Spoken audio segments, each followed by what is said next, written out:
লিচু দেওয়ার কথা বলে এক শিশুকে ধর্ষণ করেছে ভণ্ডপীর। হ্যাঁ দর্শক, এই নেক্কাজনক ঘটনাটি ঘটেছে। এ বিষয়ে বিস্তারিত থাকছে প্রতিবেদনে।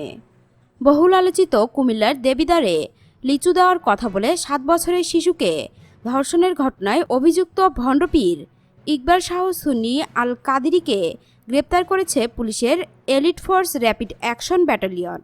সুনির্দিষ্ট অভিযোগ ও গোয়েন্দা তথ্যের ভিত্তিতে র্যাব সদর দপ্তরে গোয়েন্দা শাখার সহায়তায় রোববার দিবাগত রাতে রাজধানীর মিরপুর থেকে তাকে গ্রেপ্তার করে র্যাবের একটি দল। র্যাব সদর দপ্তরের লিগ্যাল অ্যান্ড মিডিয়া উইং পরিচালক কমান্ডার খন্দকার আল মঈন জানান, সোমবার রাজধানীর কারওয়ান বাজার র্যাব মিডিয়া সেন্টারে আয়োজিত এক সংবাদ সম্মেলনে এ ব্যাপারে বিস্তারিত জানানো হবে। উল্লেখ্য, গত 2রা জুন দুপুর 12টার দিকে স্থানীয় একটি কিন্ডারগার্টেনের 2য় শ্রেণীর এক ছাত্রীকে লিচু দেওয়ার কথা বলে নিজের আস্তানায় নিয়ে ধর্ষণ করেন ওই ভণ্ডপীর। দরবার শরীফের নামে দীর্ঘদিন ধরে মানুষের সঙ্গে প্রতারণা করে আসছিলেন তিনি। তার ওই বাড়িতে প্রায় গাঁজার আসর বসাতেন এবং মাঝে মধ্যে ওরস করতেন। সেখানে নারীদের নিয়ে অসামাজিক কাজ করতেন এ প্রতারক।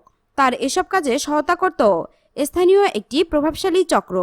ফলে তাদের এসব কর্মকাণ্ডে কেউ প্রতিবাদ করতে পারত না।